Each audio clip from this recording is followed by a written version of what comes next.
বহু ডিভাইস আছে।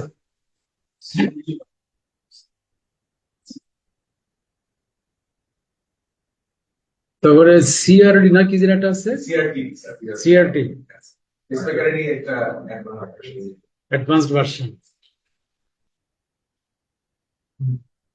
বহু ডিভাইস আছে।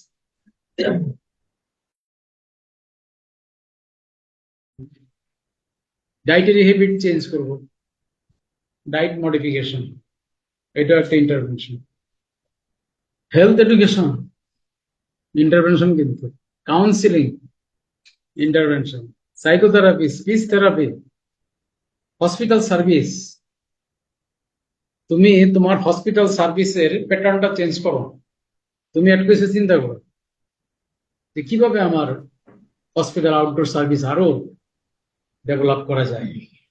একটা কিছু তুমি করো, স্যাটিসফ্যাকশন, পেশেন্ট স্যাটিসফাইড, আউটকাম ভালো, এগুলো কিন্তু ইন্টারভেনশন। ঠিক আছে? তাহলে আমরা এইসব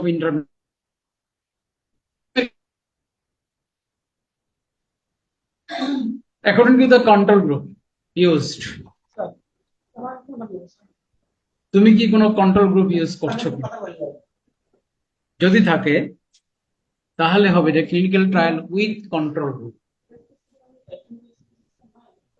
কন্ট্রোলটা দুই রকম হতে পারে, হতে পারে পজিটিভ কন্ট্রোল, হতে পারে নেগেটিভ কন্ট্রোল। কোনটাকে পজিটিভ কন্ট্রোল বলি, কোনটাকে নেগেটিভ কন্ট্রোল। পজিটিভ কন্ট্রোল মানে রোগীকে কিছু একটা দিব, কিছু একটা দিব। নেগেটিভ কন্ট্রোল মানে কিছু দিব না, তবে দিব কি? কিছু না দিলে তো হবে না। প্লাসিবো দেয়। প্লাসিবোটা হলো ড্রাগের মতোই একটা জিনিস, কিন্তু আসলে এখানে কোনো ড্রাগ না।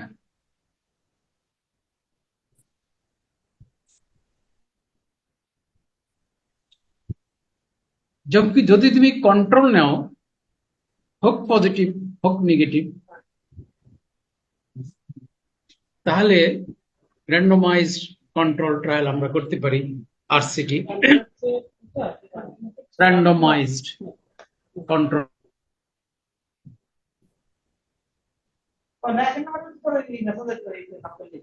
নন র্যান্ডমাইজড। পজিটিভ কন্ট্রোল মানে you will give something, negative control মানে প্লাসিবো। আর পজিটিভ কন্ট্রোল প্রচলিত চিকিৎসা দিতে হবে, যে চিকিৎসাটা চলছে এই ধরনের একটা ট্রিটমেন্ট তাকে দিতে হবে। আর হলো সেলফ কন্ট্রোল ক্লিনিক্যাল, যার আরেক নাম বিফোর এন্ড আফটার স্টাডি। কেউ একজন কথা বলছেন, self-control clinical trial, before and after study. তুমি এই ডিজাইনটা একটু দেখো।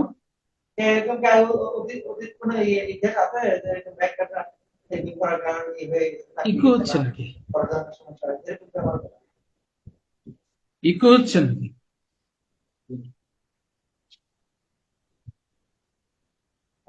আমার একটা হাইপোথিসিস ছিল hemodialysis decreases serum creatinine in CRF patient. এটা আমার hypothesis. Hemodialysis decreases serum creatinine in CRF patient. তাহলে আমার এখানে ইন্টারভেনশন কি? হেমোডায়ালাইসিস, এটা আমার এক্সপোজার। ইন্টারভেনশন মানে এক্সপোজার। আউটকাম কি? Decreased serum creatinine. Study subjects কারা? CRF patient. এই কাজটা আমি এইভাবে করব। সিআরএফ পেশেন্ট নিলাম,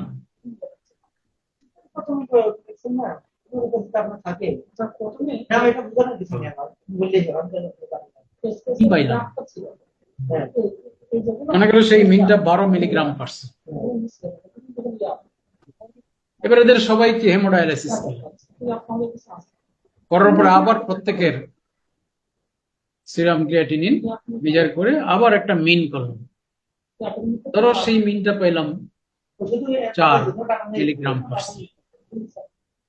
তাহলে বিফোর ইন্টারভেনশন কত ছিল? 12। আফটার ইন্টারভেনশন কত হইল? এবার 12 আর 4 এর মধ্যে কম্পেয়ার করবো না? কম্পেয়ার করে আমি বলার চেষ্টা করব যে হিমোডায়ালিসিসের পরে রোগীদের সিরাম ক্রিয়েটিনিন সিগনিফিকেন্টলি কমেছে, এটা বলবো। তাহলে দেখো এখানে দুইটা ভ্যালু, এটা হলো প্রি ডায়ালেটিক 12 আর হলো পোস্ট ডায়ালেটিক 4। বলো কোনটা কন্ট্রোল ভ্যালু আর কোনটা ইন্টারভেনশনাল ভ্যালু? 12 হইছে কন্ট্রোল আর 4 হইছে ইন্টারভেনশনাল। তাহলে কি দাঁড়াইলো? এই মানুষটা বিফোর ইন্টারভেনশন সে কিন্তু বিহেভ করলো অ্যাজ কন্ট্রোল। সেম মানুষটা আফটার ইন্টারভেনশন সে বিহেভ করলো অ্যাজ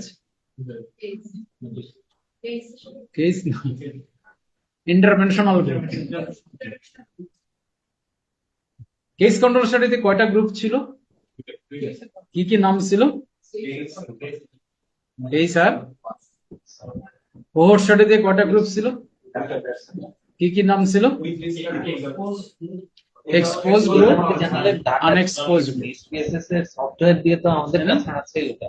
কেস কন্ট্রোলে বলো তো কোন গ্রুপটা কম্পারিজন গ্রুপ ছিল? না মানে যে বিষয়টা হচ্ছে আমি ভাইয়া কন্ট্রোল। না না ওটা বুঝছি। আপনি কি বলতে কথা বা উনি কি দেবে এটা আমি জানি না। কন্ট্রোল তাহলে এই পেনটা কম্পারিজন গ্রুপ ছিল। বসে দিতে বসে এরকম। কোহর্ট স্টাডিতে কোনটা কম্পারিজন গ্রুপ? আমি তো যে ওই উনি তো উইদাউট এক্সপোজার। উইদাউট এক্সপোজার ছিল। কোন তাহলে দাও দিতে বলতে দেন আমাকে। তিনি এসে যাবে এখানে ঘন্টা ধরে বসে রয়েছে। একইভাবে তুমি যদি কোনো ক্লিনিক্যাল ট্রায়াল করো, বিশেষ করে আরসিটি, তাহলে দুটো গ্রুপ থাকবে। একটা গ্রুপের কি নাম দেবো?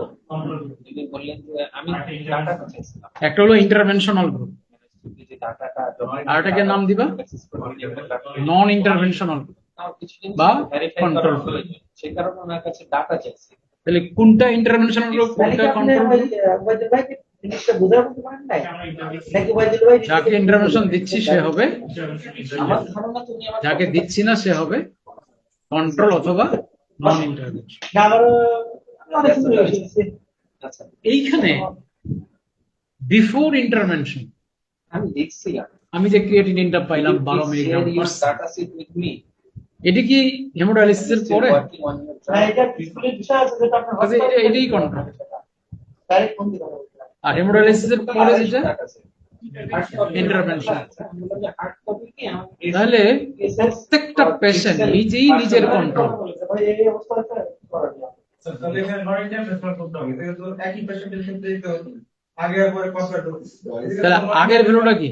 আগে আগের ভ্যালুটা তো কন্ট্রোল, এর সাথে তো কম্পেয়ার করলাম আমি।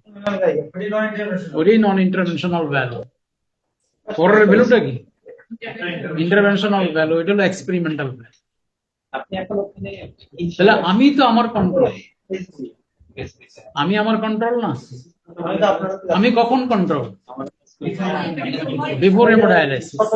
আর আমি কখন ইন্টারভেনশনাল হয়ে গেলাম? এই জন্য নাম দিছে self control.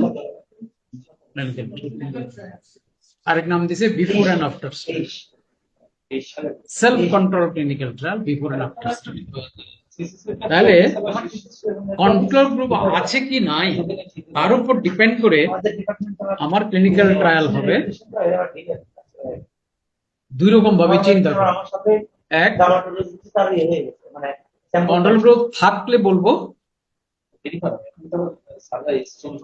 Controlled clinical trial, controlled trial. সেই কন্ট্রোল ট্রায়ালটা আবার দুই ভাবে হতে পারে। একটা হইতে পারে পজিটিভ কন্ট্রোল দিয়ে অথবা নেগেটিভ কন্ট্রোল দিয়ে। পজিটিভ কন্ট্রোল মানে তাকে প্রচলিত ইন্টারভেনশন দিতে হবে, কনভেনশনাল ড্রাগ দিতে হবে। নেগেটিভ কন্ট্রোল মানে তাকে প্ল্যাসিবো দিতে হবে। এমন একটা জিনিস ড্রাগের মতো মনে হবে কিন্তু আসলে এর ভিতরে ড্রাগের অ্যাক্টিভ কম্পোনেন্ট নাই। এইটা আবার দুই রকম হতে পারে, র্যান্ডমাইজড কন্ট্রোল ট্রায়াল হতে পারে অথবা নন র্যান্ডমাইজড কন্ট্রোল ট্রায়াল হতে পারে। আর হলো সেলফ কন্ট্রোল ক্লিনিক্যাল ট্রায়াল। আর এটা হলো clinical trial without control group, এটাকে বলছি আনকন্ট্রোলড ট্রায়াল। পুরো আপনি বিষয়টা ক্লিয়ার হয়নি, কারণ কি আমি ট্রায়াল মানে ক্লিনিক্যাল ট্রায়াল। তারপর আমাকে একটু ট্রায়াল বলতে বুঝাবো আমাকে বলছে আমি বললাম যে না ওই ভাইয়ের কোথায় যেখানে কন্ট্রোল গ্রুপ থাকবে না, না সেটার নাম দিলাম আনকন্ট্রোলড আমার মনে হয় উনি এটাই ক্লিনিক্যাল ট্রায়াল। যেমন I like to see the complication of radiotherapy in prostate cancer. এখানে তো কন্ট্রোল গ্রুপ পাওয়া যায় না। তুমি হেলদি লোকের উপর রেডিওথেরাপি দিয়া তুমি কম্পেয়ার করবা, এটা তো হবে না। Efficacy of chemotherapy in breast cancer, এগুলো হলো উইদাউট কন্ট্রোল। আমি কেমোথেরাপি দিব, দেওয়ার পর এটাকে ক্লিনিক্যালি অ্যাসেস করব। যদি কম্পারিজন গ্রুপ না থাকে কন্ট্রোল ট্রায়াল হবে আনকন্ট্রোল। এখন তুমি যদি কন্ট্রোল করতে চাও তাহলে হ্যাঁ করবা, রেডিওথেরাপি দিলে এক গ্রুপকে, সফটওয়্যার নিয়ে ওনার লাগে আরেক গ্রুপকে সফটওয়্যার নিয়ে কোনো একটা কেমোথেরাপি দিতে হবে। যে হাঁটি ওদের থেকে সফটওয়্যার ভ্যালু করবে না আছে তো। সেটাই এইখানে কম্পারিজন গ্রুপটা হলো কি, দেখো তুমি তো complication of radiotherapy in prostate cancer, তাই না? কম্পারিজন গ্রুপ যে নাই তা কিন্তু না, আছে।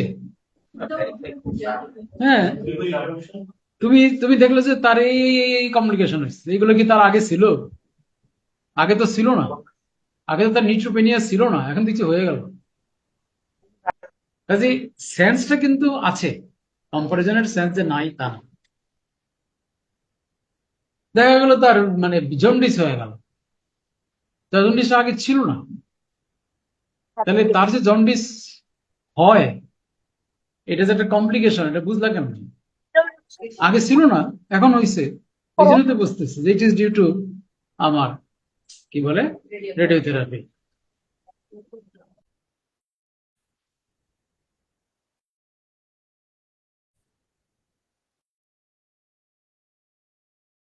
কন্ট্রোল কোন কোন আমরা ড্রাগ, যেমন পেনিসিলিন যখন আবিষ্কার করছিল নিউমোকক্কাল মানে নিউমোনিয়ার সাথে কোনো কম্পারিজন গ্রুপ দরকার ছিল? কোনো দরকার নাই। এই ধরনের ড্রামাটিক রেজাল্ট যেখানে পাওয়া কোনো দরকার নেই। বুলেট দিলে মানুষ মরে, গুলি করলে মরে, এটা কম্পারিজন গ্রুপ দরকার কি? মা গুলি করছি মরে গেছে, এটার আর কম্পারিজন গ্রুপ লাগবে? ড্রামাটিক রেজাল্ট, গুলি করবা মাথা উড়াই দাও দেখবা মরে গেছে। ফেটাল কন্ডিশন, যেমন রেবিস ভ্যাকসিন ট্রায়াল, মিস্টার পাস্তুর সাহেব যখন রেবিস ভ্যাকসিনের ট্রায়াল দিল, সেখানে কোনো কম্পারিজন গ্রুপ নেয়নি। নো, যার রেবিস হয়েছে তার ভ্যাকসিন মারছে। ট্রায়ালটা যখন করতাম তার কোনো কম্পারিজন গ্রুপ নিয়ে করেনি। যে এক গ্রুপকে ভ্যাকসিন দিয়া কুত্তা লাগাই দিলাম, আরেক গ্রুপকে ভ্যাকসিন না দিয়া কুত্তা লাগাইলাম না, এটা করছে না। ফেটাল কন্ডিশনে, ভেরি পুয়ার, আপনার হলো শর্ট ডিউরেশন এপিসোডিক ডিজিজ, যে সমস্ত ডিজিজ কোনো কম্পারিজন গ্রুপ সিলেক্ট করতে করতে তোমার ডিজিজই থাকবো, পরে আর তুমি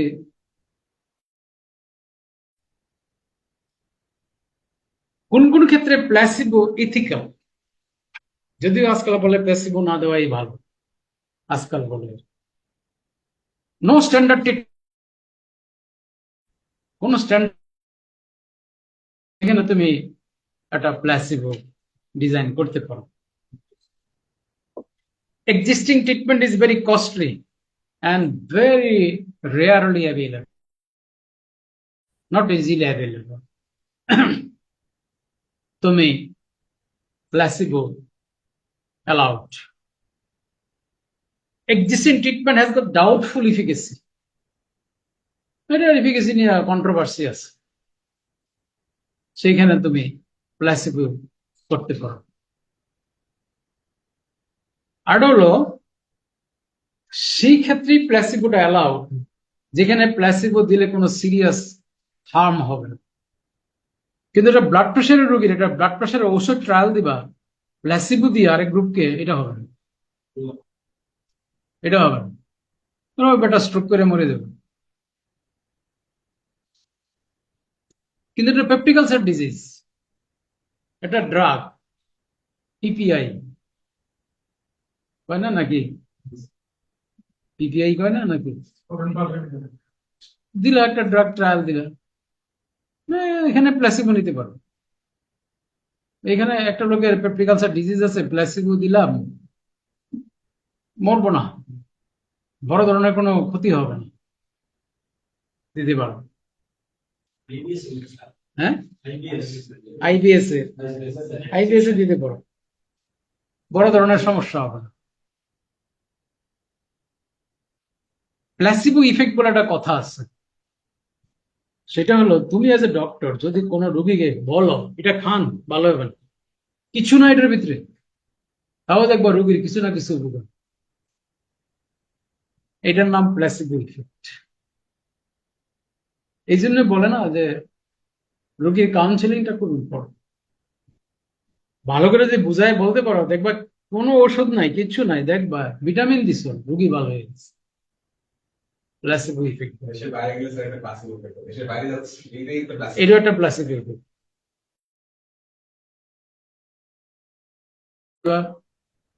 চীনে গিয়ে চিকিৎসা করবো, তাই না?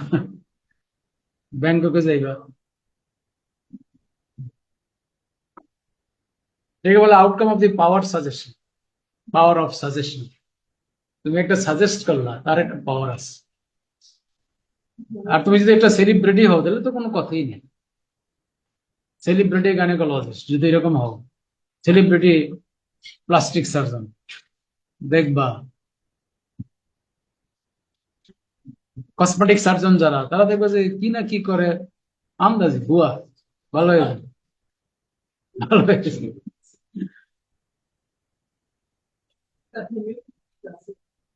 হোমিওপ্যাথিকে এক ধরনের এইটাই আছে, প্ল্যাসিবো ইফেক্ট না? কোন হোমিওপ্যাথিক ডাক্তারের সামনে এটা কইও না, হোমিওপ্যাথিকে এক ধরনের প্ল্যাসিবো ইফেক্ট, ওদের কিচ্ছু নাই তো। হ্যাঁ, অ্যালকোহল আছে, হ্যাঁ কি আছে, চিনি, ও, চিনি পড়ে থাকে, থাকতে পারে, সাদা সাদা ছোট ছোট আছে।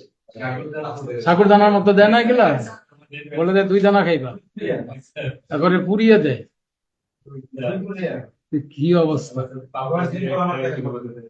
কিন্তু আবার দেখা যায় যে কিছু কিছু হোমিওপ্যাথিক ডাক্তার আছে ভালো রুগী পায়, ভালো রুগী পায় কিন্তু।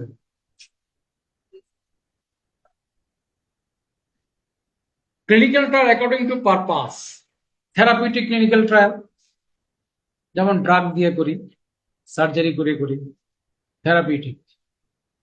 Prophylactic or preventive clinical trial, এই যেমন vaccine trial, antioxidant vitamin trial. Prophylactic antioxidant খাও না, খাইলে দেখবো তোমার কি হয়। এটা এটা কইলে কেউ খাইবা না। চিরযৌবন, বলবো যে চিরযৌবন থাকবে, কান বুড়া হইবেন না, যৌবন ধরে রাখতে পারবে। এগুলো কইবা দেখবা খায় কেন। রেক্স, রেক্স আছে না, ওরা একটু অ্যান্টিঅক্সিডেন্ট খাওয়াই দাও।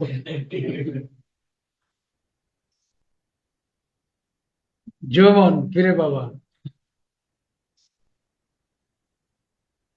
Safety clinical trial, side effect, efficacy and safety বলি না। Risk factor clinical trial, cessation of smoking and cure of COPD.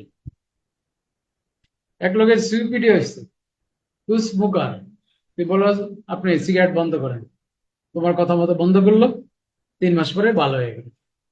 এটাও কিন্তু একটা ক্লিনিক্যাল ট্রায়াল, কিন্তু এটা কিন্তু সিজেশন। তুমি এটা চিন্তা করো তো, তাহলে ইন্টারভেনশনটা খালি দিলে কি ইন্টারভেনশন? হ্যাঁ,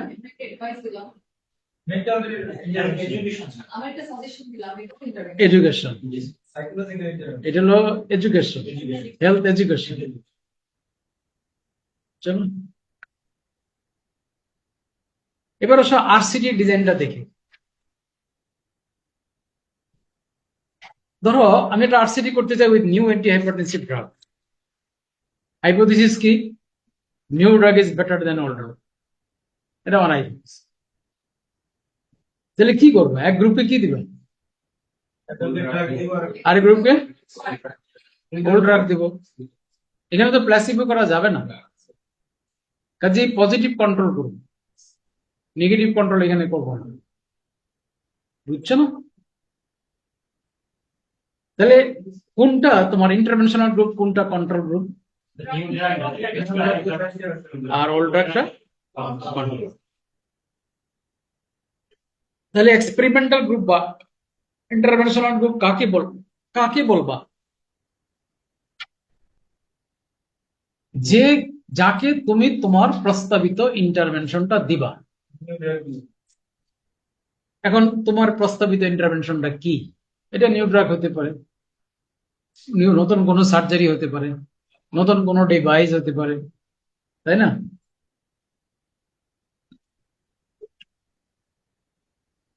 কন্ট্রোল কোনটা? মানে যাকে তুমি তোমার ইন্টারভেনশন দিবা না, তাহলে দিবা কি? অথবা প্লাসিবো, স্ট্যান্ডার্ড ট্রিটমেন্ট অথবা প্লাসিবো, তাই না? এরপরে তুমি কম্পেয়ার করবা। তাহলে তোমার ডিজাইনটা এরকম না? দেখো তো, পপুলেশন স্যাম্পল। আচ্ছা বলো তো দেখি তোমার এই স্টাডির পপুলেশন কারা? হাইপারটেনসিভ ইন্ডিভিজুয়াল, পৃথিবীর যত হাইপারটেনসিভ ইন্ডিভিজুয়াল আছে এরা তোমার পপুলেশন। সেই পপুলেশন থেকে তুমি একটা স্যাম্পল নিলা, মনে করো 100 লোকের একটা স্যাম্পল নিলাম। স্যাম্পলিং কত প্রকার কি বলছিলাম? কি কি বেসিক্যালি কত প্রকার? কি কি? র্যান্ডমাইজ না, র্যান্ডম স্যাম্পলিং, নন। দেখো কথা বলে তোমার ঘুম যাবে। একটা কি পারপাসিভ, 2 প্রকার বলো। একটা হলো র্যান্ডম স্যাম্পলিং আর একটা নন র্যান্ডম। পার্থক্য কি? লটারি, একটা লটারি করে একটা লটারি ছাড়া, কোনটা লটারি করে? আর নন র্যান্ডম লটারি ছাড়া। সেটা আন্ডার পারপাসি স্নোবল কনজিকিউটিভ নানান ধরনের আছে। তাহলে এই যে big population of hypertensive individual, সেখান থেকে তুমি 100 হাইপারটেনসিভ ইন্ডিভিজুয়ালের একটা স্যাম্পল সিলেক্ট করবে। এই সিলেকশনটা হতে পারে লটারি করে, হতে পারে লটারি ছাড়া। মানে তুমি তোমার স্যাম্পলটাকে র্যান্ডমলি সিলেক্ট করতে পারো অথবা নন র্যান্ডমলিও সিলেক্ট করতে পারো। করো। এই যে তোমার 100 লোকের স্যাম্পলটা হইলো, মনে করো তুমি সিদ্ধান্ত নিয়েছো তার মধ্যে 50টারে তুমি এখানে ছিল না। নিউ ড্রাগ দিয়ে চিকিৎসা করবা, মানে এক্সপেরিমেন্টাল গ্রুপে দিবা, আর 50টাকে তুমি ওল্ড ড্রাগ দ্বারা চিকিৎসা করবা, মানে কন্ট্রোল গ্রুপে রাখবা। তো ধরো একটা রোগী তোমার সামনে আসছে, প্রেসারের রোগী। এখন এই রোগীটাকে ইন্টারভেনশনাল গ্রুপে পাঠাবা নাকি কন্ট্রোল গ্রুপে পাঠাবা, এই সিদ্ধান্তটা 3 ভাবে নেওয়া যায়। এক, রোগীর উপর ছেড়ে দাও, সবকিছু বুঝাও, বললো যে এখন আপনি বলেন কোন ড্রাগ দেবো আপনাকে, এইটার এই সুবিধা এই অসুবিধা এই দাম, এগুলো বললাম। এটা হইতে পারে একটা। আর হইতে পারে তোমার চয়েস, তুমি এজ এ রিসার্চার তোমার চয়েস, যারে ভাল লাগলো তারে নিউ ড্রাগ দিলা, যারে ভাল লাগলো না তারে ওল্ড ড্রাগ দিলা, হতে পারে। আরো হতে পারে রোগীর কপালের উপর ছেড়ে দিবা, রোগীর কপাল তারে টাইনা যেখানে লয়ে যাবো সেখানে দিবা, মানে লটারি করবে। লটারিতে দিছে ওল্ড ড্রাগে উঠে ওল্ড ড্রাগ, নিউ ড্রাগে উঠে নিউ ড্রাগ। সবচেয়ে সিম্পল ব্যাপারটা হলো কয়েন টস করে, রোগীর সামনে একটা, রোগীর সামনে কয়েন টস করে, হেড আসলে নিউ ড্রাগ, টেল আসলে ওল্ড ড্রাগ। সবার ক্ষেত্রে, সবার ক্ষেত্রে তাহলে তো 50 হওয়ার সম্ভাবনা কম। হবে। যদি তোমার দেখা যাচ্ছে একজন কাছে 70 একজন 30 আর আরেকটা গ্রুপ 30 এরকম হয়ে যাবে। না, এটা হবে যদি তোমার স্যাম্পল সাইজটা বড় হয়। ছোট স্যাম্পল সাইজে হবে না। ছোট স্যাম্পল সাইজে আনইকুয়াল হয়ে যায়।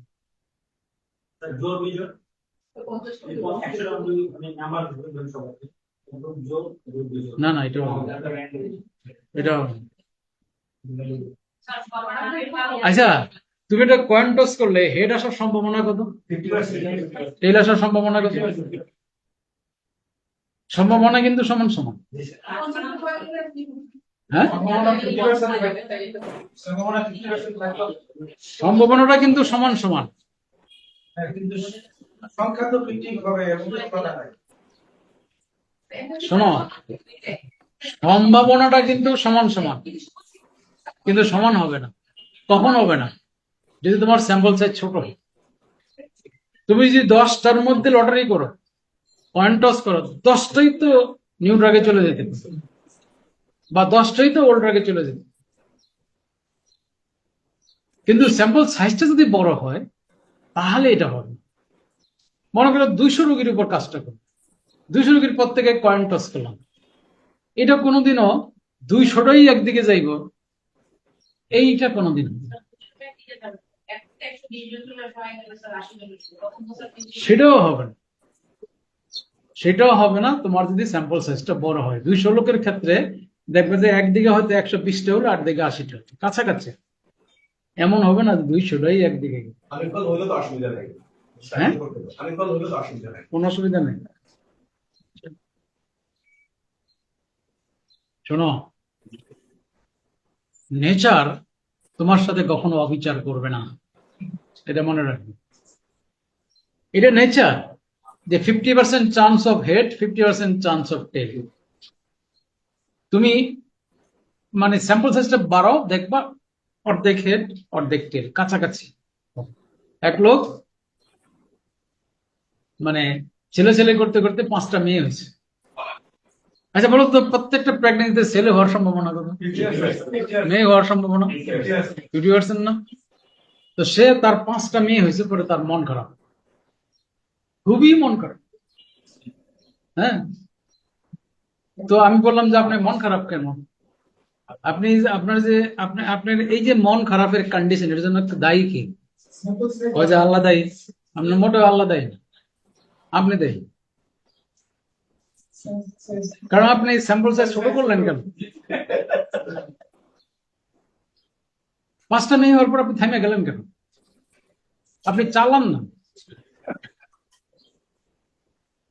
আমার 100টা বাচ্চা হবে, প্ল্যান করলাম 100টা বাচ্চা নেই, দেখবে যে 50টা মেয়ে হবে, 50টা ছেলে হবে, কোনো আমি গ্যারান্টি দিতে পারি। তুমি চাইলে ট্রাই করতে পারো। বেশি সংখ্যার ক্ষেত্রে নেশা সবসময় একই করে থাকে। অবশ্যই নেচার তো সবসময় তোকে জাস্টিস করবে, যদি তুমি নেচারকে নেচারের ওইতে যাইতে দাও। তোমারে আল্লাহ তো এই কামের ক্ষমতা দিছে 12 বছর বয়সে, বাঁচতেছো 90 বছর, তো চালাও না। তো তুমি এক বাচ্চা নিয়ে বসে থাকবা, 2 বাচ্চা নিয়ে বসে থাকবা, আর দোষ দিবা আল্লাহ রে, যে 2টাই মেয়ে হইলো, 2টাই ছেলে হইলো, একটা মেয়ে দিল না। এইটা তো ঠিক না। অন্যায়টা তো তোমার, আকামটা তো তুমি করছো। আগের কার মানুষের কি হলো, 15টা 14টা 16টা 18টা বাচ্চা হইতো। 140টা বাচ্চা। নাইজেরিয়াতে এখনো আছে 139টা বাচ্চা। হ্যাঁ, বাচ্চারা বইটা হচ্ছে কত? 59টা করে দুটো বলছি। 59টা বলছি। বাংলাদেশে তো প্রত্যেকটা ভিক্ষুকের হচ্ছে 21টা পয়েন্ট, বাচ্চা এরকম আছে। ভিক্ষুক, এরপরে তোমার লজ্জা হয় না?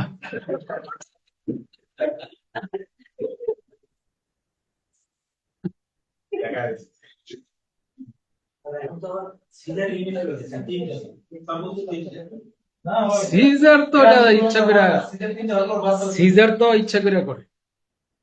আর সিজার হইব না কেন? তুমি একটা মেয়ের মানে এই ক্ষমতা আল্লাহ দিয়েছে 12 বছর বয়সে, এতে গিয়ে 35 বছর বয়সে বাচ্চা নেই, তো সিজার হইব না? তুমি 12 বয়সে একটা প্রেগনেন্ট হও, দেখবো তোমার বাচ্চা এমনি হয়ে, এমনি হয়েছে, কিচ্ছু লাগবে না। কিসের সিজার, কিসের কি, এমনি দেখবো বাচ্চা। 10টা 12টা 15টা বাচ্চা হয় এমনিতেই। এটা ওই 35 বছর বয়স থেকে শুরু করলে এটা হইব?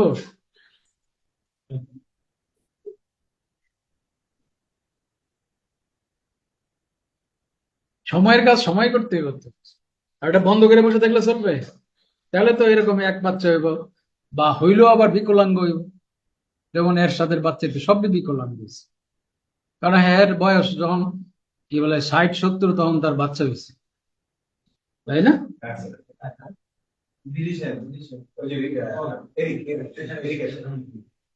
তার বয়স, এর সাথে বয়স যখন 60-এর উঠবে। রেলমন্ত্রী কি বাচ্চা আবার ঠিক হয়েছে? হ্যাঁ, রেলমন্ত্রী আমার বাচ্চা ঠিক হয়েছে। ওটা আবার ঠিক হয়েছে কেমনে জানি, কেমনে জানো ঠিক হয়েছে? পত্রিকা আসছিল বাচ্চা দেশে না, আরো পরে টের পাইল, একটু বড় হইলে তখন বলবো। না, শুধু কি অটিজম কেন, কত রকমের ডিসেবিলিটি আছে না, শুধু অটিজম কেন? আমি এক ফ্যামিলির বাচ্চা, জানিস, বাচ্চা সব ঠিক আছে, কিন্তু কথা বলে, মানে eye to eye contact, autism, মানে আই কন্টাক্ট নাই। এমন হলো সবই বাচ্চা বাসার তিনজনের সাথে কথা বলে, বাইরের কারোর সাথে কথা বলে, এটা হচ্ছে ইংরেজি বলতে গেলে এটা অটিজমের সাথে সুন্দর পার্ট করে দেয়। অটিজম আবার গ্রেডিং আছে, আমার ক্রাইটেরিয়া আছে, এইগুলো দিকে আবার ক্লাস আছে। কিন্তু অটিজম তো আমি দেখছি বাচ্চাগুলো প্রচন্ড মানে কি বলে ডিস্ট্রাকটিভ হয়, কিন্তু এই বাচ্চাটারে দেখলাম ডিস্ট্রাকটিভ না। দুটো ভ্যারাইটি আছে, হাইপার অ্যাক্টিভ ভ্যারাইটি আছে, আবার হাইপার অ্যাক্টিভ ভ্যারাইটি আছে। আবার মিক্সড হচ্ছে মানে কখনো হাইপারএক্টিভ কখনো হাইপার কনসেন্ট্রেশন ডেন্সিটি যেটা তুমি বাসা সবই ঠিক আছে কনসেন্ট্রেশন নেই সবকিছু করে শুধু তারপরে তো করতে দিবি সে কই কনসেন্ট্রেশন দিবি আর সব কিছু এটাও এটা অটিজম। মানে বাবা মার সাথে আই কন্ট্যাক্টে কথা বলে, কথাই বলে না। যদি থেরাপি না দেওয়া হয় এদিকে পারচেজ করে স্যার আমার একটা পরিস্থিতি আছে কই থেরাপি দিব? থেরাপি কি থেরাপি আছে আমাদের দেশে? অনেকগুলো ল্যাঙ্গুয়েজ থেরাপি দেয় আর অনেকগুলো থেরাপি স্পিচ থেরাপি দেয় বাচ্চাদের সাথে খেলাধুলা মিশতে কথা বলা গ্রাউন্ড দেয় আলাদা গ্রাউন্ড দেয় ওদের অনেক থেরাপি কমিউনিটি থেরাপি আছে আমি এক বাচ্চাকে চিনি তার 15 বছর সে বাস আসলে 15 বছর আমার 25 বছর হয়েছে 15 বছর আগে গেছিলাম সেই বাচ্চা আসলে তার বাবা মা আর তার ভাই তিনজনের সাথে এখন ধরা জীবনও কাটতে কথা বলতে পারে না। আমার নিজে দেখা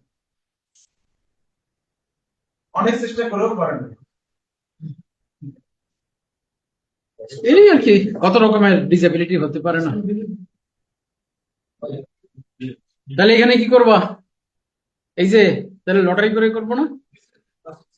লটারি মানে র্যান্ডমলি করতে হবে। আচ্ছা, দুইটা প্রশ্ন খুব পরিষ্কার করো। এই যে পপুলেশন থেকে স্যাম্পল নিলাম, এই কাজটার নাম কি? স্যাম্পলিং। কাজটা করব কিভাবে? র্যান্ডমলি অথবা নিলাম স্যাম্পল। এই যে স্যাম্পলের কাউকে দিলাম নিউ ড্রাগে, কাউকে দিলাম ওল্ড ড্রাগে, এই কাজটার নাম কি? অ্যালোকেশন। এই কাজটার নাম অ্যালোকেশন। আমি অ্যালোকেট করলাম। অ্যালোকেশনটা করব কিভাবে? র্যান্ডমলি লটারি করে। এই যে তুমি স্যাম্পলটাকে অ্যালোকেট করলা লটারি করে, এটার নামই র্যান্ডমাইজেশন। একই জিনিস ওই জায়গায় নাম হয়ে গেছে র্যান্ডমাইজেশন কারণ এটা যে অ্যালোকেশন, এটা তো স্যাম্পলিং না। স্যাম্পল সাইজে আগে ফিক্স করে আমি তো স্যাম্পল সাইজ করে ফেলছি, এই যে সিলেক্ট করে স্যাম্পলিং করে ফেলছি, স্যাম্পলটাকে পরে আমি অ্যালোকেট করি। স্যাম্পলটা হচ্ছে এনরোলমেন্ট, স্যাম্পলিং। স্যাম্পল সিলেকশনটা স্যাম্পলিং বাই লটারি বা র্যান্ডম স্যাম্পলিং। নন র্যান্ডম হতে পারে, কিন্তু স্যাম্পলটাকে তুমি যেন অ্যালোকেট করবে তখন যেন লটারি। এই যে allocation of the sample to experimental group and control group by lottery, এটার নামই র্যান্ডমাইজেশন। তাহলে এই র্যান্ডমাইজেশনের সুবিধা কি? আমি কোনো বায়াস হইলাম না, যার যার কপাল অনুযায়ী গেছে। এবার চিকিৎসা দিলাম, ফলো আপ করলাম, কম্পেয়ার করলাম, এটার নামই আরসিটি, র্যান্ডমাইজড কন্ট্রোল। তাহলে আরসিটির ইউনিক ফিচারটা কি? Randomisation. Randomisation is the unique feature of RCT. অ্যালোকেশনটা র্যান্ডমলি, এটাই হলো আরসিটির ইউনিক ফিচার। তাহলে এই তো হয়ে গেল। তাহলে ফিচার্স অফ আরসিটি পেয়ে গেলাম। ইট ইনভলভস দ্য হিউম্যান ভলান্টিয়ার, এটা একটা ইন্টারভেনশনাল স্টাডি, কন্ট্রোল স্টাডি কারণ কন্ট্রোল আছে, প্রসপেক্টিভ, লংজিটিউডিনাল, অ্যানালাইটিক্যাল, র্যান্ডমাইজড, ব্লাইন্ডিং থাকতে পারে নাও পারে, থাকলে ভালো, না থাকলেও এটা আরসিটি হবে।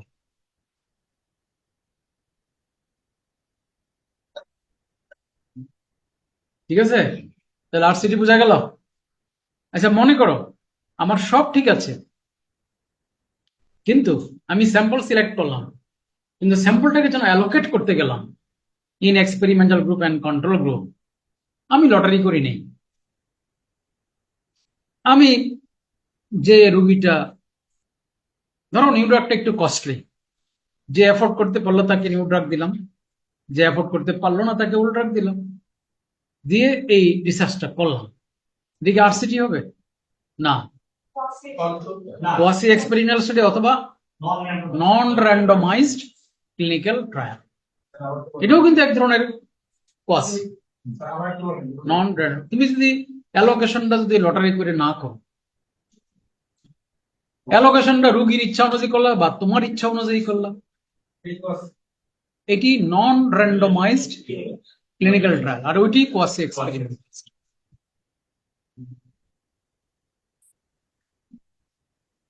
ঠিক আছে?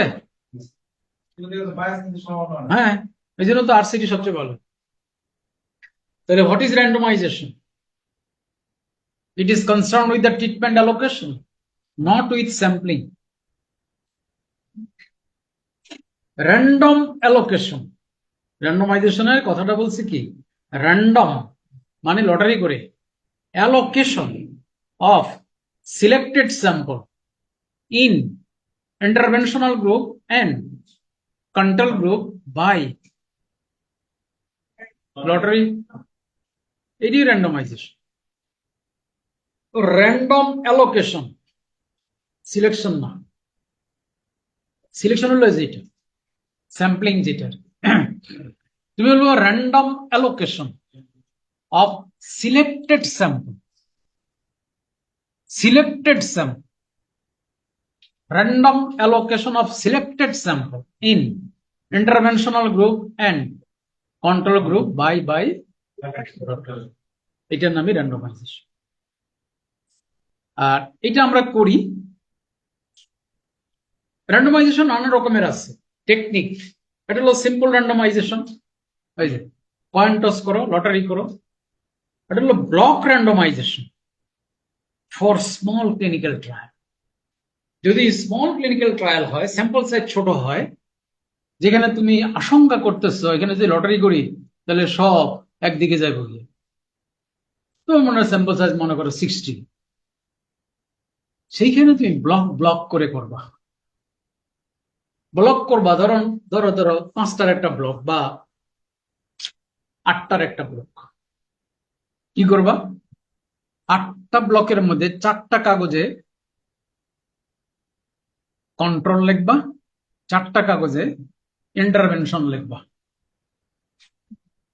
রুগী আইতেছে, বলে উড়ান, একটা উড়াইলো, আরটা আইলো উড়ান, আরটা আইলো উড়ান। তাহলে এর সমান সমান হইব না? হ্যাঁ, এবার কিন্তু অবশ্যই সমান। মানে টোটাল পপুলেশন স্যাম্পলটাকে আমি 8 ভাগে ভাগ করব। না, 8টা ব্লক করবা।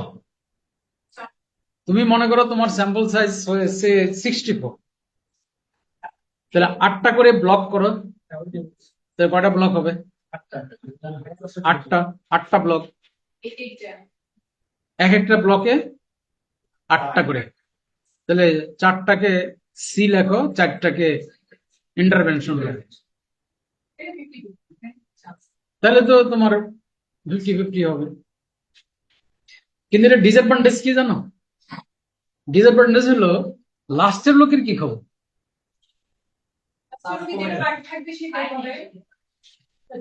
মনে করো 8ম ব্যক্তি গেছে লটারি উঠেছে, কাগজ কয়টা আছে এখানে?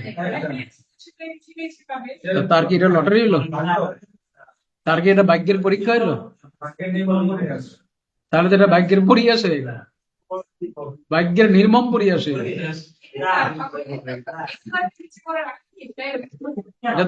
কাজে এটা তো তোমার বাই চান্স হলো। এই জন্য বলে যে ব্লক র্যান্ডমাইজেশন করলে প্রত্যেকটা ব্লকের শেষের দিকে এসে কিন্তু এটা আর র্যান্ডম হইল না। যদি 8 জন থেকে 8টা ব্লক করি তাহলে 8 জনের এই সম্ভাবনা থাকে। 8 জনের এই সম্ভাবনা থাকে। এই জন্য এটা একটা ডিসঅ্যাডভান্টেজ, বাট স্টিল তুমি যদি ইকুয়াল রাখতে চাও স্মল ক্লিনিক্যাল ট্রায়ালে, তাহলে এরকম ব্লক করে করাটা ভালো। তাহলে মোটামুটি কাছাকাছি। আর হলো স্ট্র্যাটিফাইড র্যান্ডমাইজেশন, মানে একটা জায়গায় আছে হিন্দু, মুসলিম, খ্রিস্টান, বুদ্ধিস্ট সব আছে, তুমি ভাগ করে ফেলো, স্ট্যাটা করো। এবার প্রত্যেক সেটা ধরে ধরে র্যান্ডমাইজ করো। হিন্দু মনে করো আছে 50টা, র্যান্ডমাইজ করো। মুসলিম আছে 100 জন, র্যান্ডমাইজ করো। খ্রিস্টান আছে একটা, র্যান্ডমাইজ করো। তাহলে সব ধর্মের লোকগুলা দুই দিকেই পাওয়া যায়।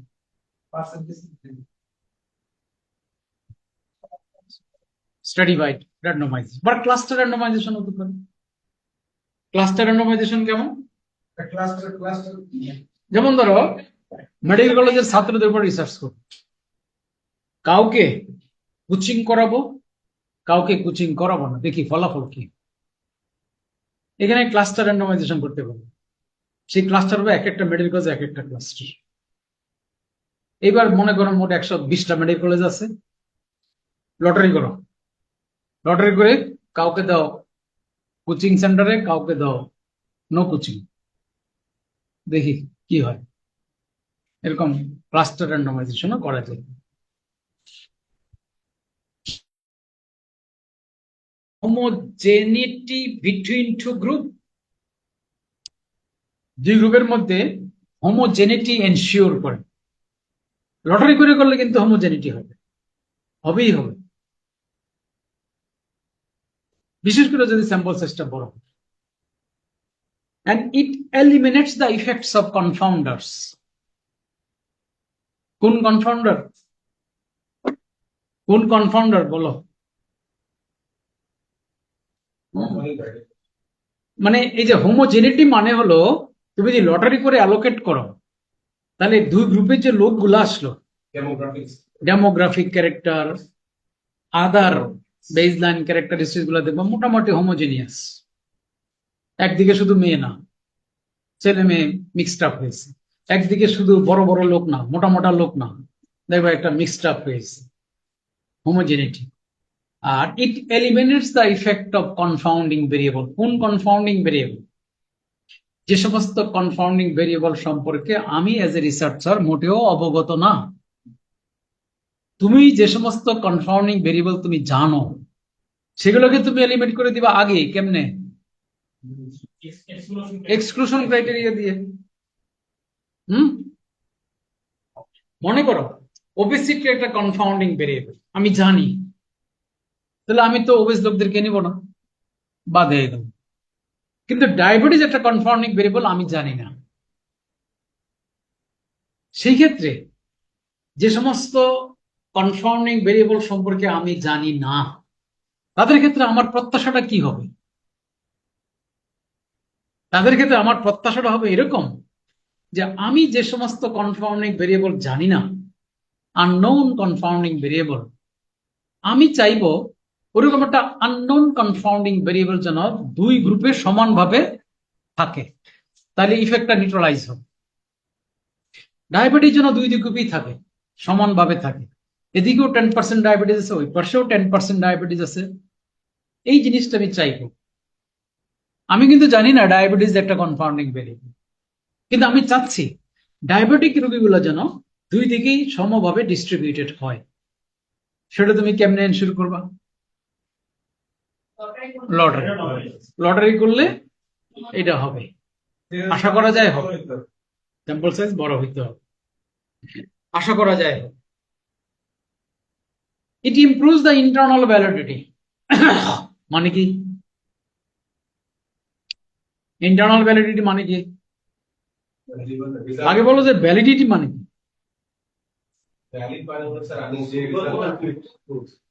Close to the truth. Validity মানে ক্লোজ টু দ্য ট্রুথ, সত্যের কাছাকাছি যাইতে পারাটাই হলো ভ্যালিডিটি। দুই রকমের ভ্যালিডিটি আছে, internal validity, external validity. Internal ভ্যালিডিটির মিনিংটা কি?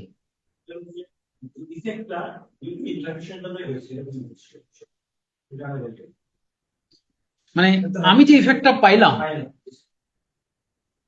আমি যে ইন্টারভেনশনটা দিলাম, এই ইফেক্টটা আমার ইন্টারভেনশনের ইফেক্ট, এইটা তুমি যত কনফিডেন্টলি বলতে পারবা তত তোমার ইন্টারনাল ভ্যালিডিটি হাই। হ্যাঁ না, হাইপোথিসিস কি? তুমি বলো তো দেখি, যে ওবেসিটি হলে এমআই হয়, এটার ইন্টারনাল ভ্যালিডিটি কখন হাই হবে? কখন? না না না, আমি দেখলাম ওবেস লোকদের এমআই হচ্ছে। এই যে এমআইটা হয়েছে, আমি বলতে চাই it is due to obesity. অন্য কারণগুলা নাই, অন্য কারণগুলা নাই, মানে কনফাউন্ডিং ভেরিয়েবল নাই। সুতরাং কনফাউন্ডিং ভেরিয়েবল যত নাই করতে পারবা, তত internal validity high. Internal validity indicates the confidence to say that this effect is due to this. এর জন্য এই ইফেক্টটা, এইটা যত কনফিডেন্টলি বলতে পারবা ততই ইন্টারনাল ভ্যালিডিটি হাই। আর এটা বলতে পারবা কনফিডেন্টলি তখনই যদি তুমি তোমার পসিবল কনফাউন্ডিং ভেরিয়েবলটাকে এক্সক্লুড করতে পারো। আমি তো তাই করেছি, র্যান্ডমাইজেশন দিয়ে কি করলাম, আমি কনফাউন্ডিং ভেরিয়েবল ইফেক্টটাকে এলিমিনেট করে দিলাম। আমি যদি কনফাউন্ডিং ভেরিয়েবলের ইফেক্টকে এলিমিনেট করতে পারি তাহলে তো আমি বলবো যে এই ইফেক্টটা পেয়েছি কেবলমাত্র এই ড্রাগের জন্য, তাহলে আমার ইন্টারনাল ভ্যালিডিটি হাই। ঠিক আছে?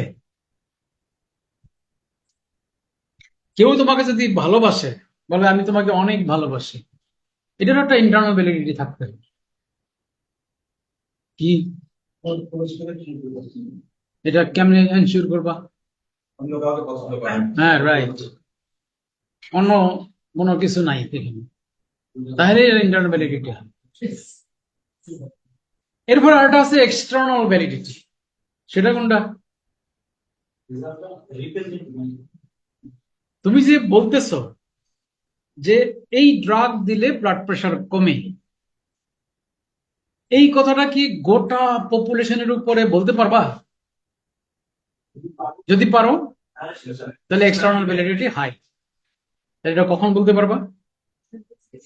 স্যাম্পলটা যদি রিপ্রেজেন্টেটিভ স্যাম্পল, তোমার স্যাম্পলটা যত রিপ্রেজেন্টেটিভ হবে তাহলে স্যাম্পলের উপর কাজ করে যে ইফেক্টটা পাইলা সেই ইফেক্টে নিয়ে পপুলেশনের উপরে কথা বলতে পারবে যে আমি তো এই স্যাম্পলে কাজ করে দেখতে পাইলাম যে ওবেসিটি হলে আমায় হয় এবং আমার স্যাম্পলটা রিপ্রেজেন্টেটিভ টু দ্য পপুলেশন, সুতরাং এই পপুলেশনের ক্ষেত্রে আমার এই কথাটা প্রযোজ্য, এই পপুলেশনের ক্ষেত্রে আমার এই কথাটা ঠিক, যেহেতু আমার স্যাম্পলটা পপুলেশনকে রিপ্রেজেন্ট করতে পারছে।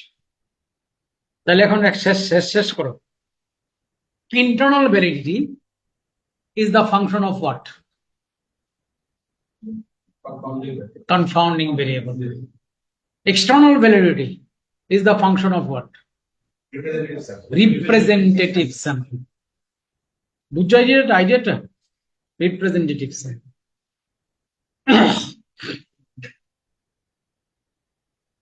তারপর ইট অ্যাভয়েডস দ্য অ্যালোকেশন বায়াস। তুমি যদি র্যান্ডমাইজেশন করো তো কারে কি দিবা, কে নিউ ড্রাগ কে ওল্ড ড্রাগ, এটা তোমার এখানে তোমার আর কোনো কন্ট্রোল আছে নাই। এই জন্য অ্যালোকেশন বায়াসকে অ্যাভয়েড করি। যদি আমি র্যান্ডমাইজেশন না করতাম তাহলে আমি তো আমার পছন্দ মতো লোকটারে নিয়ে নিউ ড্রাগে ফেলতাম, যে মোটামুটি পত্র পত্রিকা বলে যে এই ড্রাগটা ভালো, ওটাতে দাও। এই যে তুমি অ্যালোকেশন বায়াসটা থেকে তুমি দূরে রইলা, তুমি অ্যালোকেশন বায়াসটা করার কোনো তোমার সুযোগ রইল না। এরপরে it avoids the selection bias. Selection bias কিরকম? স্যাম্পল নেওয়ার সময় ইয়েস, স্যাম্পলটা নেওয়ার সময় তুমি দেখতেছো যে এর আগের পেশেন্টটাকে ওল্ড ড্রাগ দিছে, তাহলে এই পরের পেশেন্টটা নিউ ড্রাগে আসার সম্ভাবনা, সুতরাং আমি আমার স্বপ্নের রুগীটাকে সিলেক্ট করে ফেলবো। তাহলে আমি যে এইবার আমার স্বপ্নের রুগীটাকে, আমার চয়েসের রুগীটাকে টান দেই, তাহলে সে নিউ ড্রাগে চলে যাবে, যেটা নাকি অল্টারনেট অ্যাসাইনমেন্টে হয়। কাজে সিলেকশন বায়াসটাও অ্যাভয়েড করে, তারপরে অ্যালোকেশন বায়াসটাও প্রিভেন্ট করে, কনফাউন্ডিং বায়াসটাকেও প্রিভেন্ট করে। এতগুলা কাজ করে randomisation. It preserve the baseline comparability. ওই যে হোমোজেনিটি, দুই গ্রুপের একটা হোমোজেনিটি আছে, and it increases the statistical power. পাওয়ার মানেই হলো ইন্টারনাল ভ্যালিডিটি হাই। এইটার জন্যই এটা হয়েছে, এখানে কোনো ফলস নেগেটিভ নেই, পাওয়ার বাড়ে। কোয়াসি র্যান্ডমাইজেশন কাকে বলে? কোয়াসি এক্সপেরিমেন্টাল স্টাডি না, কোয়াসি র্যান্ডমাইজেশন। Alternate assignment. প্রথমটা নিউ ড্রাগ, পরেরটা ওল্ড ড্রাগ, তারপরটা নিউ ড্রাগ, তারপরটা ওল্ড ড্রাগ, এগুলো যদি করো quasi randomisation. Assignment based on date of birth, শনিবারে হলে নিউ ড্রাগ, রোববারে হলে ওল্ড ড্রাগ, এরকম। ডে, উইক, মান্থ, এই সপ্তাহের সবগুলোকে দিব নিউ ড্রাগে, পরের সপ্তাহের সবগুলোকে দিব ওল্ড ড্রাগে, এরকম যদি করো, এগুলোকে বলে কোয়াসি র্যান্ডমাইজেশন। একটা যেহেতু অল্টারনেট করে করে আসছে প্রথম যেটা নেব প্রথম ওইটা একটু ডিপেন্ড করবে যে পরেরগুলো কি হবে। তাই তো, এই জন্য তো এটা ওটা তার বায়াসনেস। বায়াস, এটা তো সত্যিকারের র্যান্ডম হচ্ছে না। মানে প্রথম জনের ভাগ্য নির্ধারণ করবে বাকি সবার ভাগ্য, এটা তো হলো না।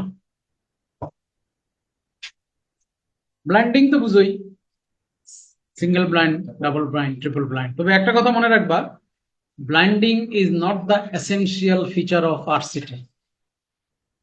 আরসিটি কে ব্লাইন্ডিং না করলেও আরসিটি হবে, তবে করলে ভালো। পারপাস অফ ব্লাইন্ডিং কি?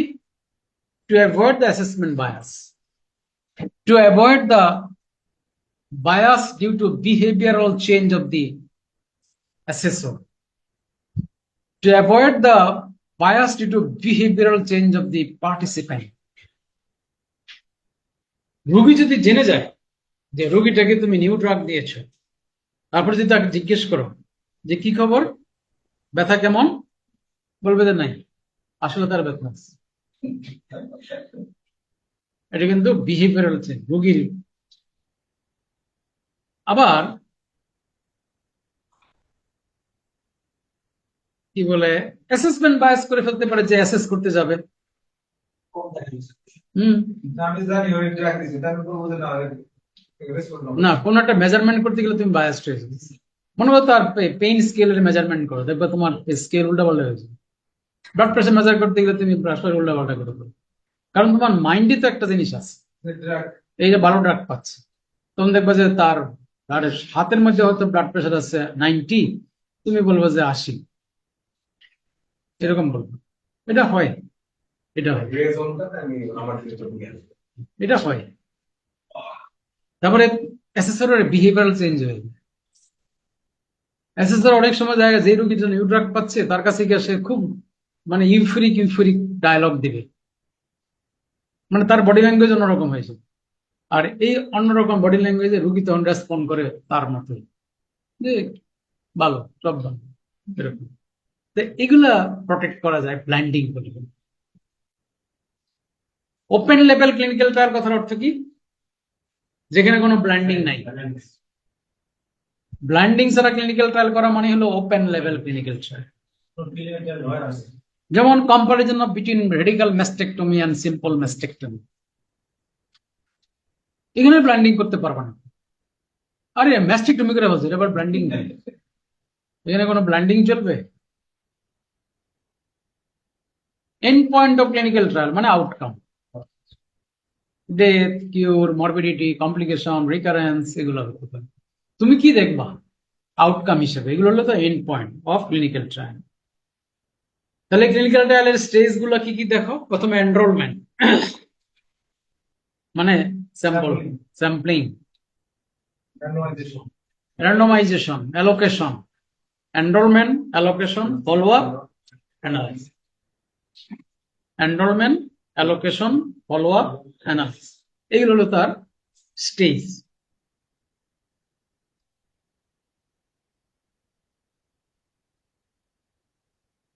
আচ্ছা, তুমি যদি লটারি করে স্যাম্পল নাও, লটারি করে নিলাম, ইনক্লুশন ক্রাইটেরিয়া, এক্সক্লুশন ক্রাইটেরিয়া, তাহলে কোনটা আগে কোনটা পরে?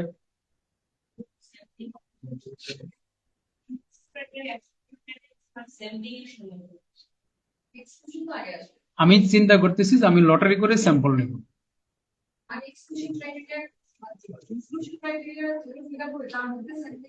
তার মধ্যে লটারি করবো, বুঝছো? তো মনে করো তুমি আউটডোরে গিয়ে বসছো, তোমার inclusion criteria, exclusion criteria set কইরা দুইটা যখন স্যাটিসফাই করলো, এরকম 50টা রোগী পাইছো। এই 50টা থেকে তুমি 10টা রোগী নাও, লটারিটা তখন করো। কিন্তু ইনক্লুশন এক্সক্লুশন না করে এটা লটারি করলে তো কি লাভ হইব? গরু, তখন তো এই গরু গাধাটা এসে পড়বে। আমি যাকে চাই না হ্যাঁ তো লটারিতে উঠেছে, তাই না? কোয়াসি এক্সপেরিমেন্টাল স্টাডি মানে কি? এই প্রথম লাইনটা পড়ো। মানে উইদাউট র্যান্ডমাইজেশন, র্যান্ডমাইজেশন ছাড়া, র্যান্ডমাইজেশন ছাড়া যে কোনো ক্লিনিক্যাল ট্রায়ালকে এক কথায় বলে দিবা কোয়াসি এক্সপেরিমেন্টাল স্টাডি।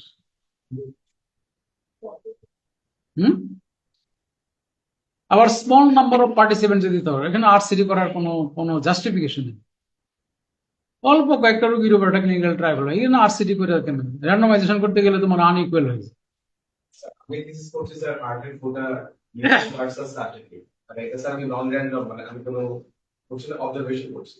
এটা কি স্যার কোয়াস এক্সপেরিমেন্টাল বলবো না স্যার কোহর্ট বলবো স্যার? এটা কনফিউশন আছে। কি কি আবার বলো? আমার হার্টের যে ফোটা আছে স্যার সেটা আছে সার্জারিতে বন্ধ করা যায়, আবার ডিভাইসে বন্ধ করা যায়। ডিভাইসেও করা যায়। আমি এই দুইটা গ্রুপ অফ পেশেন্ট, মানে অ্যানালাইসিসে দুটো গ্রুপ দিলেই হয় সব সময়। আমি জাস্ট কম্পারিজন করতেছি আউটকামটা, এবং কোন পেশেন্ট কোন গ্রুপে যাবে আমি সেটা নিজে ডিসাইড করছি। তো তোমারটা তো অবজারভেশন, আমার তো কোয়াস এক্সপেরিমেন্টাল না। না তোমারটা তো অবজারভেশন। আপনি স্যার ফোর্থ স্টাডি বলবো, এই দুটো গ্রুপ আছে। অবজারভেশনাল না?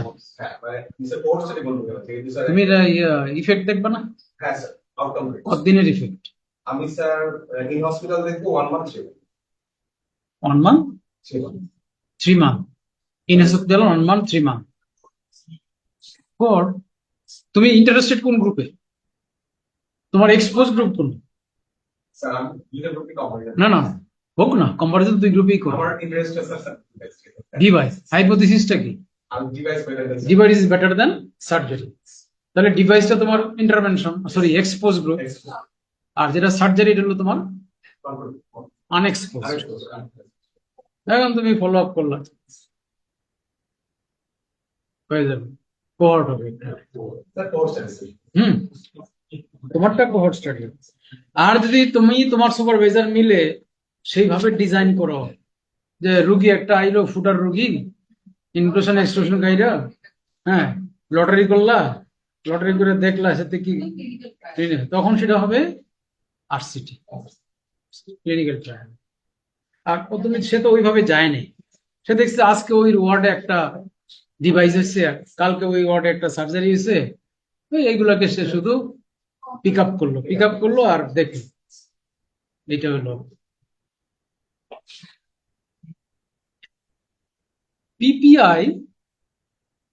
যারা খায় তার 95% হলো নিজে নিজে খায়, without any instruction from the doctor.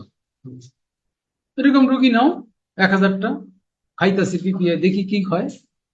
এটা কিন্তু অবজারভেশন স্টাডি। আর তুমি নিজে যদি তারে ধৈর্য পিপিআই খাওয়াইয়া পরে দেখো কি হয়, এটা হবে তোমার ইন্টারভেনশন।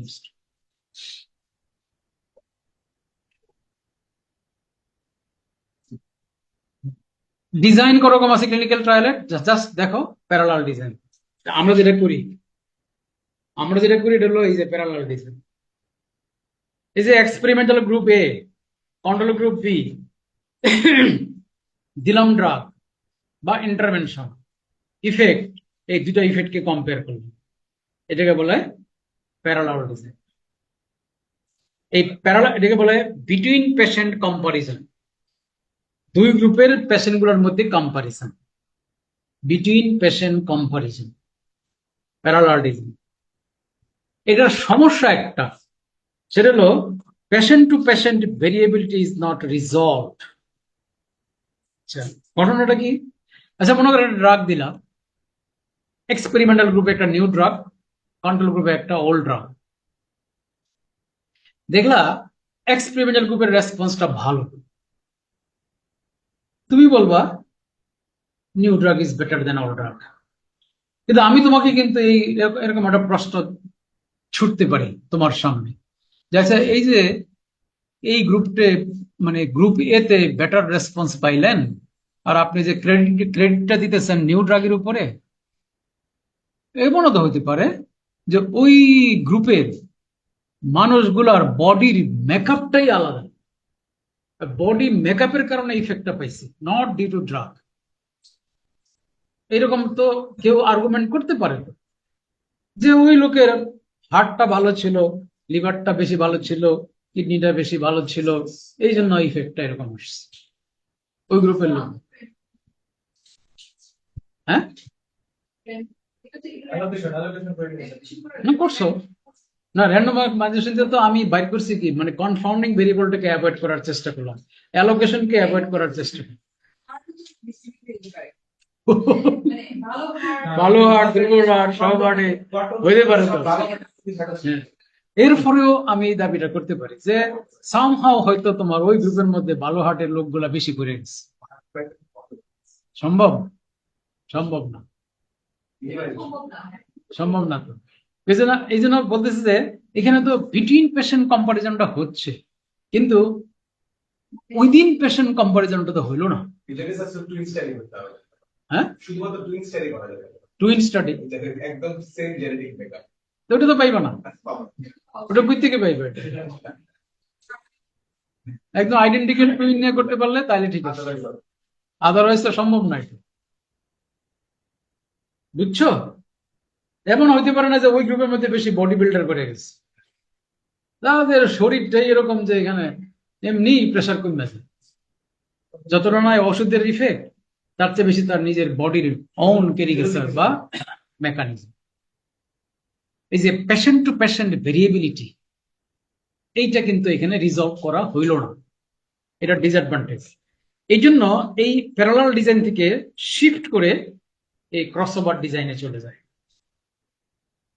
এই ক্রসওভার ডিজাইনে কিন্তু উইদিন পেশেন্ট কম্পারিজন হয়।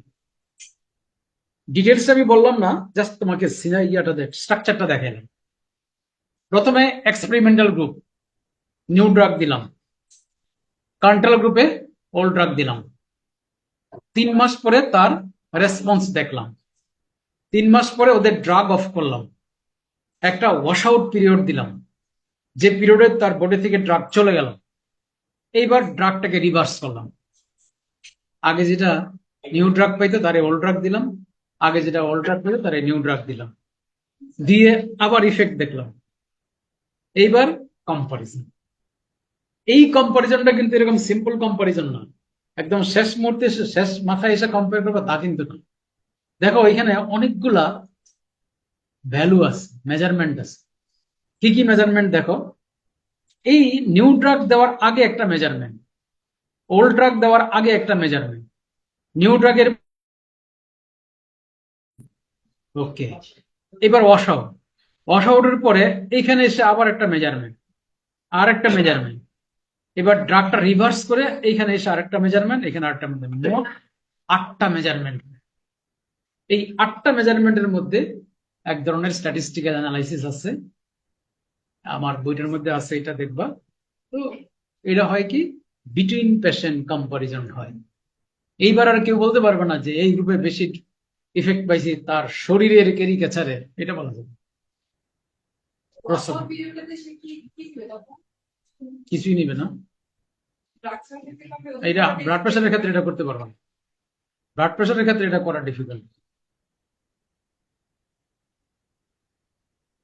করতে পারবা, সেই ওয়াশ আউট পিরিয়ডটা কতক্ষণ, যদি 6 ঘন্টা হয় তাহলে করা যাবে। এগুলো ডিপেন্ড করে।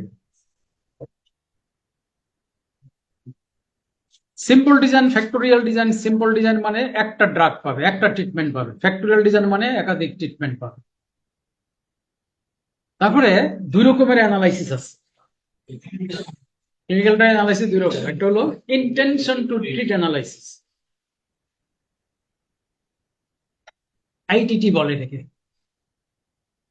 এটাকে বলে ওয়ান্স র্যান্ডমাইজড অলওয়েজ র্যান্ডমাইজড, এই রুলটা ফলো করে।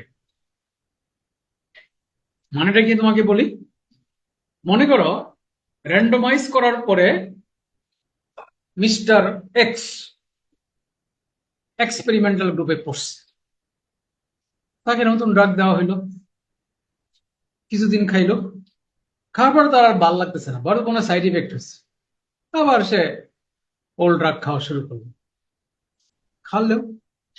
কিন্তু আমি যখন অ্যানালাইসিস করব তাকে নিউ ড্রাগের মধ্যে ফেলেই অ্যানালাইসিস, আমি দেখব সে শুরুতে কোন গ্রুপে ছিল, তারপরে সে এদিক সেদিক চলে গেল কিনা আমি এটা দেখবো না।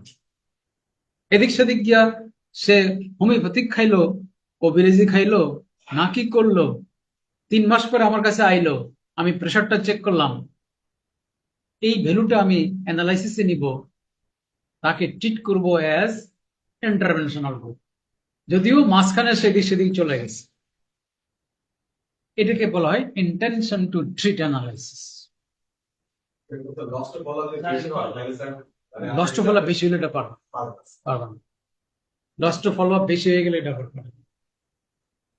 আর হলো পার প্রোটোকল অ্যানালাইসিস, মানে শুরুতে সে কোথায় ছিল আমি এটা দেখবো না, শেষে সে কোথায় আছে আমি এটা দেখবো, তার লাস্ট ইফেক্টটা কোন কোন গ্রুপে আছে এটা আমি দেখবো। অ্যাজ স্টেটেড রুল, ট্রিটমেন্ট সে কি পাইছে। শুরুতে হয়তো সে নিউ ড্রাগে ছিল, 3 দিন খায় ছেড়ে দিছি, তারপরে ওল্ড ড্রাগে চলে গেছে, ওকে, তাকে আমি ওল্ড ড্রাগে ফেলে অ্যানালাইসিস করব। বুঝছো বেসিক ডিফারেন্সটা? বুঝছো? Intention to treat analysis, per protocol analysis, দুইটার দুই রকম সুবিধা, দুইটার দুই রকম অসুবিধা, এগুলো আছে। আইটিটির অ্যাডভান্টেজ কি? It preserve the benefit of randomisation.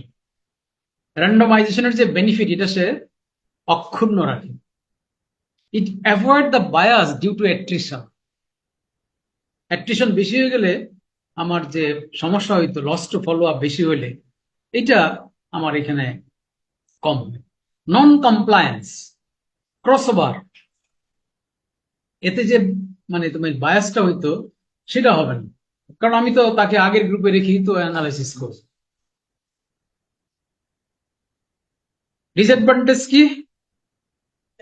Miss the effect, significant effect if high attrition, মানে বেশি লস্ট ফলো আপ হয়ে গেলে তাহলে আমরা এইটা ড্রাগের ইফেক্টটা খুঁজে পাই না, বা বেশি যদি ক্রসওভার হয়। Under estimate the effect of intervention, কারণ ইন্টারভেনশন মধ্যে নাই, দুইটা চলে গেছে অন্যদিকে, নতুন ড্রাগ তো হয়তো সাইড ইফেক্ট বেশি হয়েছে, নানা কারণে চলে গেল। পার প্রোটোকলের ডিসঅ্যাডভান্টেজ কি? Benefit of randomisation is lost, র্যান্ডমাইজেশনের বেনিফিটটা পাইলাম না। Overestimate the effect of intervention, এইটা মনে রাখবা। আরসিডি রিপোর্টিং, কনসোর্ট গাইডলাইন আছে একটা, যদি কখনো আরসিডি করো তাহলে রিপোর্টটা কিভাবে লিখবা তার একটা কনসোর্ট গাইডলাইন আছে, এটাকে ফলো করে রিপোর্ট লিখতে হয়। এটা তুমি গুগল স্কলারে কনসোর্ট লেখা সার্চ দিলেই পাওয়া যাবে। কনসোর্ট গাইডলাইন দিয়ে এটা করতে হয়। 1996 প্রথম এটা করছিল, তারপরে 2001 এসে আপডেট হয়েছে, আবারও আপডেট হয়েছে। এই যে কনসোর্ট চেকলিস্টের মধ্যে এইসব জিনিসগুলো থাকে, title, abstract, introduction, methods, randomisation, ওইগুলো থাকে। রেজাল্ট তুমি কিভাবে লিখবা, এই দুটো কথা মনে রাখো তো। ইফিকেসি ট্রায়াল কি আর ইফেক্টিভনেস ট্রায়াল কি? ইফিকেসি ট্রায়ালটা হলো effects of intervention under ideal condition. তুমি নিজে একটা আইডিয়াল কন্ডিশন তৈরি করছো, ওই অবস্থায় একটা ড্রাগের ইফেক্টটা কি, এটা হলো ইফিকেসি ট্রায়াল। একেবারে ভালো বলো, মানে দেখে শুনে ইনক্লুশন ক্রাইটেরিয়া, এক্সক্লুশন ক্রাইটেরিয়া সব ফিটফাট করে ঠিকঠাক করে ভালোভাবে পেশেন্ট সিলেক্ট করে তারপরে ড্রাগটা দিয়েছো, মেটিকুলাসলি ফলো আপ করেছো, কমপ্লায়েন্স চেক করেছো, কোনো যেন নন কমপ্লায়েন্স না হয়। এরকম একটা আইডিয়াল এনভায়রনমেন্টে যদি কোনো ড্রাগের ইফেক্ট পাওয়া যায়, ড্রাগ নিয়ে ট্রায়াল দেওয়া হয়, সেটাকে বলে ইফিকেসি ট্রায়াল। কিন্তু এরকম স্বপ্নের আইডিয়াল কন্ডিশন কি মানে রিয়েল লাইফ সিচুয়েশনে পাবা না তো। সেটাকে বলে ইফেক্টিভনেস ট্রায়াল। ইফিকেসি ট্রায়ালে যদি কোনো ড্রাগ ক্রস করে, পাস করে, এরপরে আমি দেখব effects of that intervention in real life situation in daily practice. দিতে থাকো রোগীদেরকে, এবার এত আইডিয়াল সিচুয়েশন চিন্তা করার দরকার নেই। দেখো গড়ে যদি ইফেক্ট পাওয়া যায় তাহলে বলবা এটা হলো ইফেক্টিভনেস ট্রায়াল। যে ড্রাগের আইডিয়াল কন্ডিশনে ইফেক্ট নাই সে তো এখানেও থাকবে না। যে ড্রাগের আইডিয়াল কন্ডিশনে ইফেক্ট পাওয়া যাবে তার এখানে পাওয়ার একটা সম্ভাবনা আছে। আবার অনেক ড্রাগ আছে যেটা ইফিকেসি ট্রায়ালে গুড, কিন্তু ইফেক্টিভনেস ট্রায়ালে এসে হতাশা, না মাস লেভেলে ইউজ করে তো ভালো কিছু পাইতেছে। এরপরে আবার এই দুইটা টার্ম মনে রাখবা, সুপিরিয়রিটি ট্রায়াল আর হলো নন ইনফিরিয়রিটি অর ইকুইভ্যালেন্স ট্রায়াল। হ্যাঁ, Non-inferiority মানে কি? না না,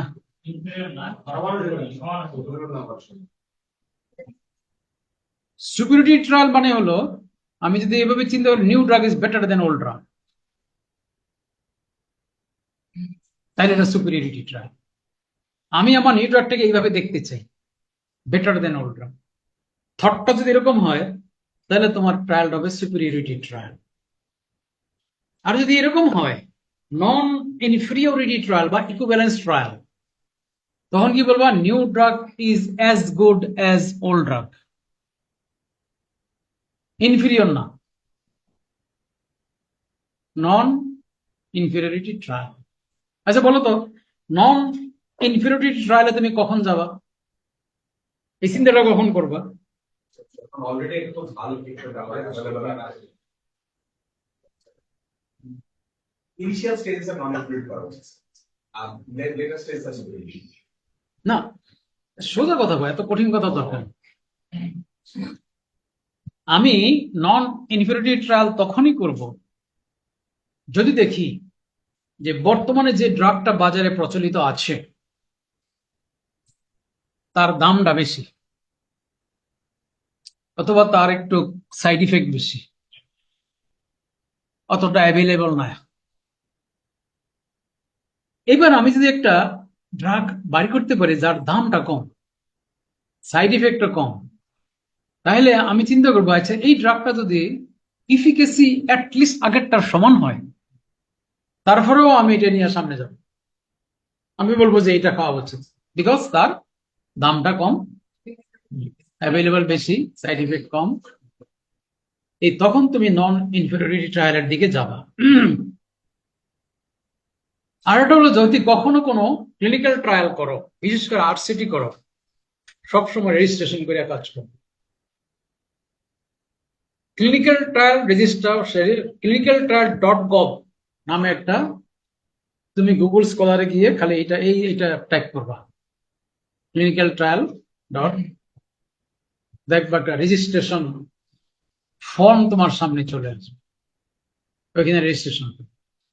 and it is sponsored by National Library of Medicine.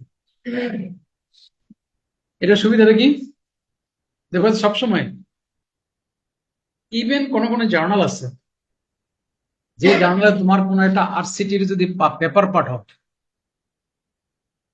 এই পেপার পাবলিশ করবে না যদি তোমার রেজিস্ট্রেশন থাকলে সুবিধা কি জানো? সুবিধা হলো তুমি যে রেজিস্ট্রেশনটা করতে গেলা সেখানে কতগুলো রিকোয়ারমেন্ট চায়, 24 আইটেম রিকোয়ারমেন্ট বলে এটাকে, 24টা আইটেম তোমাকে ফুলফিল করতে হবে। আর এই 24টা আইটেম যদি ফুলফিল করতে পারো তাহলে আমি ধরে নিব তোমার আরসিটির একটা মোটামুটি আইডিয়াল ফর্ম অফ আরসিটি। এই যে ক্রাইটেরিয়া গুলো ফুলফিল করা করলেই তোমাকে রেজিস্ট্রেশন দিবে। আর যখন আমি বলবো দেখবো যে তোমার একটা রেজিস্টার, আমি অটোমেটিক্যালি ধরে নিব যে তুমি সঠিকভাবে কাজটা করছো। সঠিকভাবে না করলে তুমি রেজিস্ট্রেশন পাইতে না, এই জন্য রেজিস্ট্রেশনটা চাই। এই তো মোটামুটি, আর স্যাম্পল সাইজ তো আগে বলছি। যাও, আমরা নেক্সট উইকে 2টা ক্লাস নিব কোরিলেশন রিগ্রেশনে, শনিবার। হ্যাঁ, কোনটা? হ্যাজার্ড রেশিও, এগুলো আমরা মানে সার্ভাইভাল স্টাডি আর কি। ওই কোরিলেশন রিগ্রেশন দেখি একটা ক্লাসে পারি কিনা, আর হ্যাজার্ড রেশিও আর একটা ক্লাসে হইলে হয়ে যাবে।